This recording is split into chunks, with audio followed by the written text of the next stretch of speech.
ছিল, সেই পরিচয় ছিল অপূর্ণাঙ্গ পরিচয়। তোমাদের কাছে এতদিন মুহাম্মদের যে পরিচয় ছিল, সেই পরিচয় তার মূল পরিচয় ছিল না। কোরআনে কারিমে আমি তোমাদের জন্য ঘোষণা করে দিচ্ছি, মুহাম্মদের যে পরিচয় এখন আমি তোমাদের সামনে তুলে ধরলাম, তোমাদেরকে মুহাম্মদের যে পরিচয় দিলাম, সেই পরিচয় হচ্ছে তার আসল পরিচয়, সেই পরিচয় হচ্ছে তার সবচেয়ে বড় পরিচয়, সেই পরিচয় হচ্ছে মুহাম্মাদুর রাসূলুল্লাহ। কোরআনে কারিমে আল্লাহ সুবহানাহু ওয়া তাআলা অন্য সমস্ত নবী রাসূলদের ব্যাপারে কোথাও রাসূলুল্লাহ ভাবে সরাসরি বলেন নাই। বিশ্ব নবীকে আল্লাহ তাআলা এমন মর্যাদা দিয়েছেন, নবীজির জন্য আল্লাহ তাআলা রাসূলুল্লাহ সরাসরি তার নামের সাথে বর্ণনা করেছেন। কোরআনে কারীম শুধু সূরাতুল ফাতহের মধ্যে নয়, কোরআনে কারীম সূরাতু আলে ইমরানে আল্লাহ তাআলা তার নবীর ব্যাপারে বলেন, ওয়ামা মুহাম্মাদুন ইল্লা রাসূল ক্বাদ খালাত মিন ক্বাবলিহির রাসূল। আল্লাহ তাআলা বলছেন, ওয়ামা মুহাম্মাদুন ইল্লা রাসূল, মুহাম্মদকে জেনে রেখো, মুহাম্মদ আর কেউ নন, তিনি হচ্ছেন আল্লাহর পক্ষ থেকে প্রেরিত রাসূল। সুবহানাল্লাহ। মুহাম্মদ সাল্লাল্লাহু আলাইহি ওয়াসাল্লাম কি আল্লাহ তাআলা বলতেন তিনি রাসূল, এমন এক পরিচয় আল্লাহ তাআলা তার হাবিবের দিয়েছেন, দুনিয়ার কোনো পরিচয় এর পরিচয়ের সমান হতে পারে না। কারণ নবুয়ত এবং রিসালাত আল্লাহ তাআলার পক্ষ থেকে নির্ধারিত এবং মনোনীত একটা উপাধি, একটা দায়িত্ব, একটা পরিচয়। দুনিয়ার কোনো মানুষ চাইলে এই পরিচয় ধারণ করতে পারে না। ঠিক কিনা কথা? মানুষ চাইলে, আমি এমন অনেক মানুষ দেখেছি যারা একটা পর্যন্ত নাম শুধু স্বাভাবিক নাম রাখতো, এরপরে কোনো একটা পর্যায়ে প্রভাবশালী হয়ে গেছে, টাকা পয়সা হয়ে গেছে, এখন দেখা যায় নামের পিছনে লাগাই দিয়েছে চৌধুরী। কি বলেন, আছে না নাই? আছে না নাই? এই একটা সময় তাদের কোনো বংশীয় কোনো পরিচয় ছিল না, অস্তিত্বই ছিল না।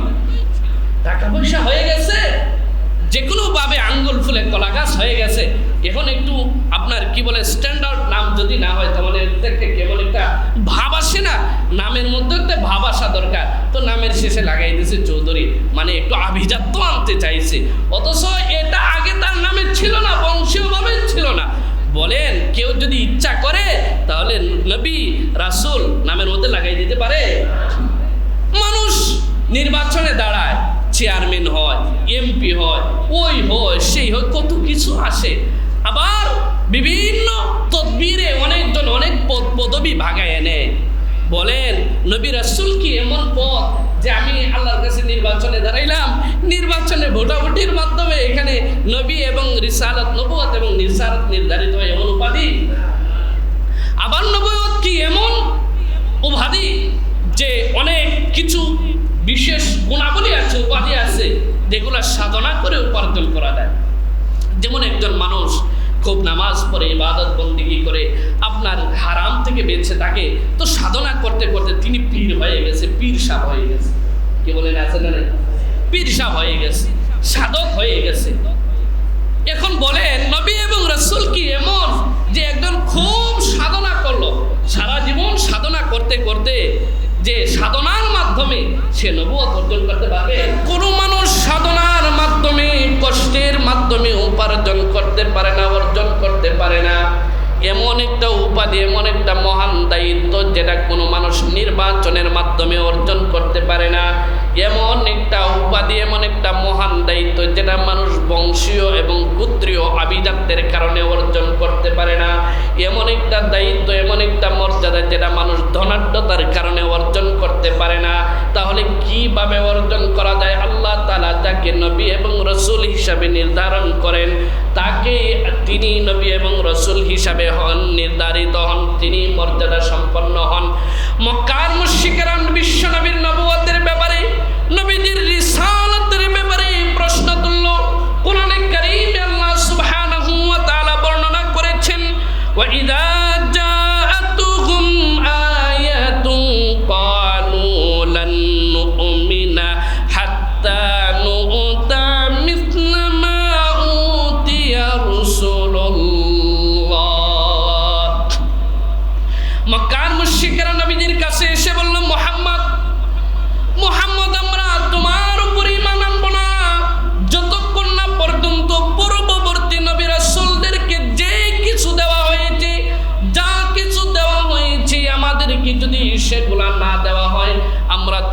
উপর ঈমান আনবো না। আল্লাহ তাআলা তাদের কথার জবাবে কোরআনে কারীমের মধ্যে আয়াত নাজিল করে দিয়েছেন। আল্লাহ সুবহানাহু ওয়া তাআলা কোরআনে কারীমে আয়াত নাজিল করে দিয়েছিলেন, আল্লাহু আ'লামু হাইসু ইয়াজআলু রিসালাতা। পৃথিবীর কোন মানুষ চেষ্টা করলেও নবুয়ত এবং রিসালাত অর্জন করতে পারে না। আল্লাহ তাআলা জানেন, ভালো করে জানেন তিনি কাকে রাসূল হিসেবে মনোনীত করবেন।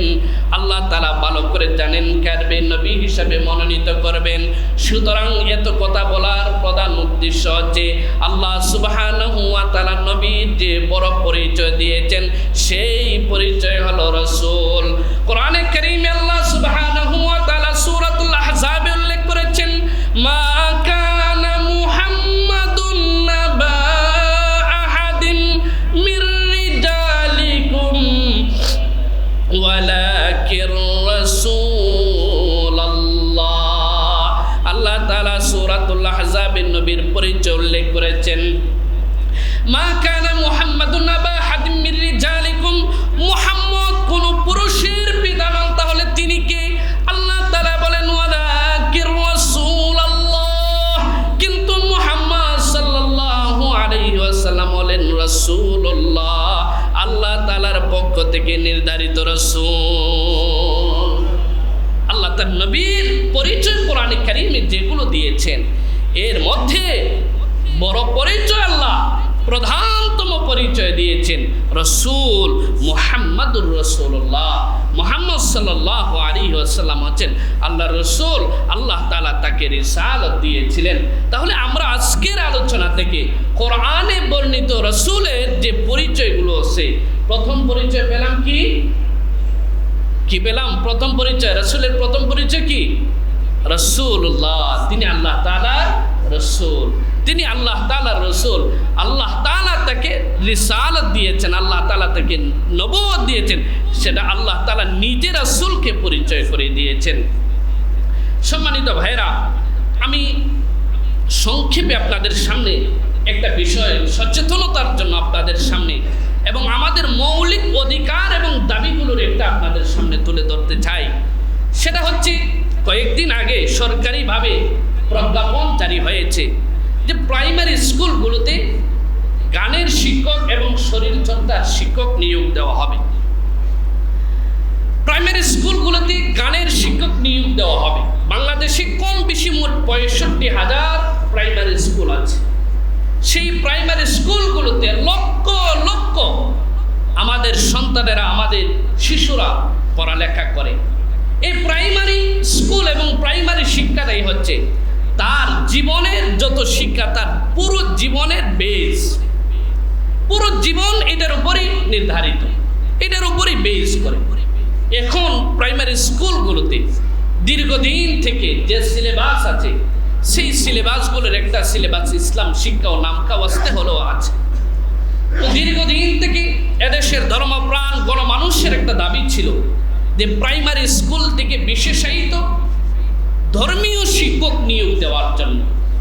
সেখানে যে ধর্মীয় শিক্ষা আছে সেগুলা জন্য বিশেষায়িত ধর্মীয় শিক্ষক আলাদাভাবে নিয়োগ দেওয়া হয় না। তো এদেশের গণমানুষের দীর্ঘদিনের একটা আপনার দাবি ছিল যে প্রাইমারি স্কুলগুলোতে আপনার ধর্মীয় শিক্ষক নিয়োগ দেওয়ার জন্য, যাতে করে আমাদের সন্তানরা তার প্রাইমারি লেভেল থেকেই তার দিন, তার ইসলাম, তার মুসলমানিত্ব, তার কোরআন শিখতে পারে। কিন্তু কোনো সরকারই আমাদের সেই দাবিগুলা, এদেশের গণমানুষের সেই দাবি পূরণ করতে পারে নাই, পূরণ করে না, এবং এর কোনো সদিচ্ছাও বোঝা যায় না। এই সরকার ইন্তিরিম নতুন করে গানের শিক্ষক নিয়োগের জন্য উদ্যোগ নিয়েছে, কিন্তু বারবার তাদের কাছে বলা হয়েছে যে ধর্মীয় শিক্ষক নিয়োগ দেওয়ার জন্য। সে ব্যাপারে তারা উদাসীন। এটা আমার শুধু দাবি না, কি বলেন, আপনারা চান না আপনার ছেলে স্কুলে যাবে, সে আল্লাহ শিক্ষক, রাসূল শিক্ষক, আপনারা চান না? বলেন, আপনারা চান না? কিন্তু সেখানে নিয়োগ দেওয়া হচ্ছে গানের শিক্ষক। আপনি জরিপ নিয়ে দেখেন এদেশের গণমানুষ যারা আছে, কত পার্সেন্ট মানুষ ধর্মীয় শিক্ষক, বিশেষায়িত ধর্মীয় শিক্ষক নিয়োগ দিতে চায় এবং কারা গানের শিক্ষক নিয়োগ দিতে চায়? বলেন, আপনারা আপনার সন্তানের জন্য গানের শিক্ষক নিয়োগ চান? থেকে লালন করে। এই জন্য সন্তানকে প্রাইমারি স্কুলে দিলেও তার সন্তানকে কোরআন শেখানোর জন্য, দিন শেখানোর জন্য, কোরআন শেখানোর জন্য আলাদাভাবে প্রাইভেট শিক্ষকের ব্যবস্থা করে। কথা ঠিক কিনা? যদি প্রাইভেট শিক্ষকের ব্যবস্থা করতে না পারে, তাহলে মসজিদগুলোতে যে সাবাহি মক্তব আছে, সকালের মক্তব আছে, ওই মক্তবগুলোতে দিয়ে হলো তার সন্তানকে কালেমা শিখায়, নামাজ শিখায়, কোরআন শিখায়। কি বলেন, শিখায় কি না? তাহলে আমাদের দেশের এই প্রাইভেট স্কুলগুলোতে যদি ধর্মীয় শিক্ষক যদি বিশেষায়িতভাবে নিয়োগ দেওয়া হতো, তাহলে আমাদের সন্তানদের ধর্ম শিক্ষার জন্য আলাদাভাবে আমাদের খরচ করতে হতো না, আলাদাভাবে পেরেশানি করতে হতো না। কারণ প্রাইমারি লেভেলে বাংলা, অঙ্ক, ইংরেজি, সমাজ, সাধারণ জ্ঞানের সাথে সাথে আমার সন্তান কোরআনের জ্ঞানটাও সে হাসিল করে ফেলতো। আমার সন্তান আল্লাহ, রাসূল, দ্বীন সম্পর্কে মৌলিক ধারণা অর্জন করে ফেলতো। কথা ঠিক কিনা? কিন্তু এই দাবি গণমানুষের এই চাহিদা কোনো সরকারি তারা বুঝতে চায় না। আমাদের এদেশের ধর্মপ্রাণ মুসল্লিয়ানে কেরামের, এদেশের ধর্মপ্রাণ তাওহীদি জনতার ট্যাক্সের টাকায় সরকার চলে। কিন্তু আমাদের চাহিদা যদি না বুঝে, তাহলে এই সরকার তো আমাদের সরকার হলো না। তো আমরা সরকারের কাছে বিশেষভাবে আমরা দাবি জানাতে চাই যে আমাদের প্রাইমারি স্কুলগুলোর শিক্ষার মান কি অবস্থায় চলে গেছে। গত কয়েকদিন আগে আলোকিত বাংলাদেশে লিড নিউজ করেছে যে প্রাইমারি স্কুল থেকে মানুষ মুখ ফিরিয়ে নিচ্ছে, শিক্ষার মান এত তলানিতে পড়েছে, শিক্ষার মান এত নিচে পর্যায়ে গেছে যে মানুষ মুখ ফিরিয়ে নিচ্ছে। বলেন, প্রাইমারি স্কুল একটা জাতি গঠনের প্রধান ধাপ, একটা জাতি গঠনের প্রধান ধাপ হচ্ছে প্রাইমারি শিক্ষা। সেই প্রাইমারি শিক্ষাই যদি আপনার তলানিতে চলে যায়, তাহলে এদেশের শিক্ষার মান, প্রাইমারি শিক্ষাকে ধ্বংস করে এদেশের শিক্ষার মান উন্নত করা যাবে না। প্রাইমারি শিক্ষাকে ধ্বংস করে শিক্ষিত জাতি গঠন এবং তৈরি করা যাবে না। এজন্য আমরা তাওহীদি জনতায়, ধর্মপ্রাণ মুসলমান গণমানুষের পক্ষ থেকে আমরা এটা দাবি জানাতে চাই। এবং সচেতন মহল আপনারা আপনাদের স্কুলে আপনাদের সন্তানদেরকে দেন। আপনার স্কুল পরিচালনা কমিটির শিক্ষকদের কাছে এই দাবি জানান যে তারা যাতে সরকারের কাছে, আপনি বলবেন যে হুজুর আপনি এই কথা বলছেন কেন? এই কথা আমি বলছি এই কারণে যে আপনাদের কাছ থেকে এই দাবিটা স্কুল পর্যন্ত যাক। স্কুল কমিটি সরকারের কাছে, জেলা প্রশাসকের কাছে স্মারক লিখে দেয় যে আমার সন্তানের জন্য, আমার স্কুলের জন্য একজন ধর্মীয় শিক্ষক দরকার, বিশেষায়িত ধর্মীয় শিক্ষক দরকার। এদেশে তো এমন হয়েছে যে খবরে বেরিয়েছে যে ইসলাম ধর্ম শিক্ষা দেওয়ার জন্য স্কুলে নিয়োজিত হচ্ছে হিন্দু টিচার, এমনও উদাহরণ আছে। এজন্য আমাদের প্রাইমারি শিক্ষার, আমাদের প্রাইমারি সন্তানরা যাতে আমাদের দিন শিখে ফেলে। এদেশের যে কোনো সরকার যখন বেকায়দায় পড়ে, যখন ভোটের সময় আসে, যখন নিজেদের ফায়দা হাসিলের সময় আসে, তখনই তারা ধর্মকে ব্যবহার করে। আমি বিশেষভাবে কাউকে বলছি না, সবাই একেবারে স্বাধীনতার আগের থেকে নিয়ে 47 থেকে নিয়ে যদি ধরেন, দেশ ভাগের সময় থেকে, দেশ ভাগই হয়েছে, পাকিস্তান ভারত হয়েছেই ধর্মকে কেন্দ্র করে। এরপরে যত সরকারি এসেছে, যারাই এসেছে, আমরা কোরআন সুন্নাহ বিরোধী কিছু করব না, কোরআন সুন্নাহকে আমরা আইডল এই ধরনের বহু বলে আমাদেরকে শুনিয়েছে। কিন্তু মূল জায়গায় যাওয়ার পরে তারা ধর্মকে বলে যান। আমরা বলতে চাই, এই ইন্টিরিম এই দেশের নতুন করে ক্ষমতায় এসে যে ধরনের বিভিন্ন উদ্যোগ নিচ্ছে, এই উদ্যোগ এদেশের মাটি এবং মানুষের মন মানসিকতা এবং চাহিদার সাথে যায় না। আপনারা বিভিন্ন এদের উদ্যোগ নিয়ে দেখেন, পশ্চিমা সংস্কৃতি, পশ্চিমা কালচার এদেশে আমদানির জন্য এরা উঠে পড়ে লেগে পড়েছে। এজন্য আমি আপনাদের সামনে এই দাবিটা উত্থাপন করছি। আমরা আমাদের জায়গা থেকে, আপনি যদি স্কুল গভর্নিং কমিটির সদস্য হয়ে থাকেন, তাহলে আপনার স্কুলের পক্ষ থেকে জেলা প্রশাসকের কাছে একটা স্মারকলিপি দেন। আপনি যদি সন্তান দিয়ে থাকেন, তাহলে আপনি স্কুল কমিটিকে জানান যে আমার সন্তানের জন্য দেন।